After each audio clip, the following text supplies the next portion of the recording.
Assalamualaikum warahmatullahi wabarakatuh. Perkenalkan, nama saya Umi Zada Karomah dengan NIM akhir 084. Saya dari kelas Psikologi Pendidikan 3A, program studi Psikologi Islam. Di sini saya akan menjelaskan sedikit tentang masalah-masalah dalam dunia pendidikan, khususnya Indonesia. Yang pertama yaitu keterbatasan jumlah guru yang terampil. Entah disadari atau tidak, masalah pendidikan di Indonesia adanya keterbatasan jumlah guru yang terampil. Umumnya, guru-guru terampil dan berkualitas tersebar di kawasan kota atau daerah yang notabene mudah diakses. Sedangkan daerah-daerah terpinggir dan terpencil sulit sekali mendapatkan guru. Memang ada banyak faktor hal ini terjadi. Dari banyak alasan, salah satunya masalah minat dari guru itu sendiri. Lebih banyak guru yang memilih lokasi yang mudah diakses dari segi transformasi dan akses untuk mendapatkan kebutuhan pokok dan kebutuhan pokok. Sedangkan daerah terpencil lagi-lagi tidak dilirik sama sekali.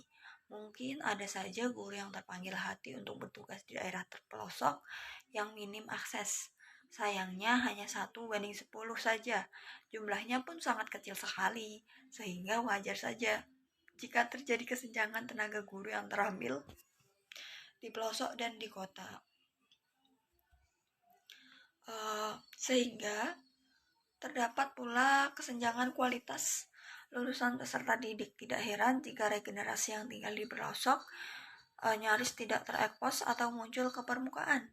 Itu sebabnya ini menjadi PR bagi pemerintah dalam upaya pemerataan tenaga pendidik terampil di pelosok agar terjadi pemerataan. Yang kedua yaitu sarana dan prasarana yang tidak memadai. Masalah pendidik di Indonesia yang sangat sering dikeluhkan, baik dikeluhkan wali murid, guru, dan muridnya itu sendiri. Tidak dapat dipungkiri dari segi sarana dan prasarana memang kurang memadai, terutama sekolah-sekolah yang ada di pedesaan, pinggiran, dan sekolah yang ada di pelosok. Ini masalah yang klasik dan sudah tidak asing lagi memang. Namun, seburuk-buruknya sarana dan prasarana yang ada di pinggiran kota dan desa, masih ada masalah pendidikan di Indonesia yang lebih parah. Kita tahu bahwa Indonesia adalah negara kepulauan yang memiliki banyak sekali pulau. Banyak daerah bagian yang tidak terakses, sehingga halnya di tempat kita tinggal saat ini. Banyak generasi penerus yang tinggal di kepulauan.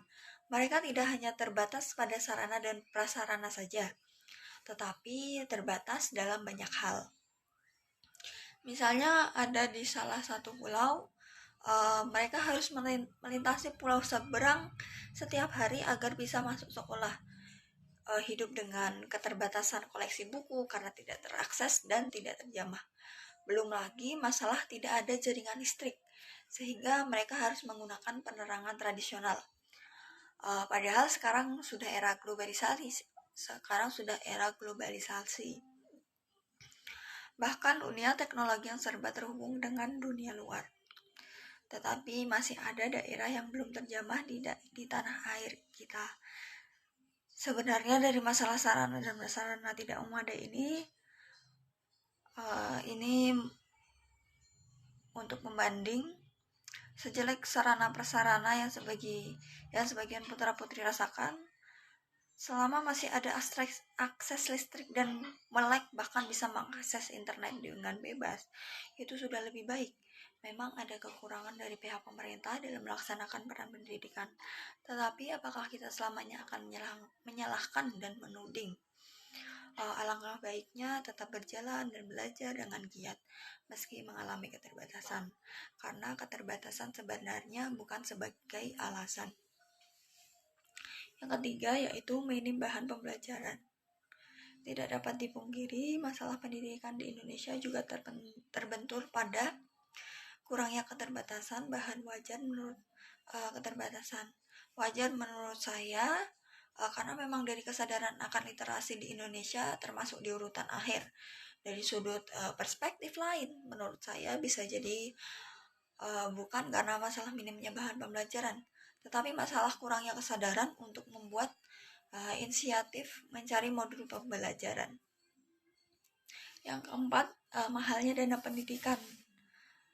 Masalah mahalnya pendidikan di Indonesia yang paling mendasar terletak pada masalah biaya pendidikan. Meskipun sudah digadang-gadang gratis, tetapi saja ada bagian yang membayar. Ironisnya, banyak masyarakat miskin yang hanya membayar tidak seberapa. Lagi-lagi di sini saya memiliki perspektif lain tentang masalah dana pendidikan. Masyarakat umum di tempat kita sudah terstereotipkan dan terdewakan dengan kata lulusan dari mana, lulus peringkat berapa, dan apapun itu yang menjadikan pendidikan itu adalah raja. Tidak dapat dipungkiri, memang lewat pintu pendidikan mampu mengantarkan seseorang ke masa depan yang lebih baik. Bahkan cukup bermodal peringkat terbaik, dan dari sekolah yang terbaik bisa menentukan nasib seseorang. Secara lahir memang pendidikan adalah model dasar dan segala. Tetapi dilihat dari ilmu hakikat atau urgensi atau sejatinya tidak selalu ditentukan dari tingkat pendidikan. Yang 5 atau yang terakhir yaitu mutu pendidikan yang rendah. Salah satu masalah khususnya di Indonesia juga terletak pada pendidikan yang rendah.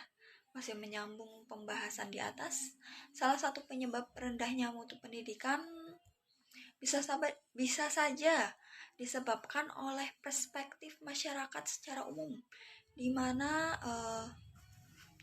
menuntut ilmu itu bukan sebagai kewajiban atau kesadaran diri yang merupakan bentuk kewajiban terhadap diri sendiri.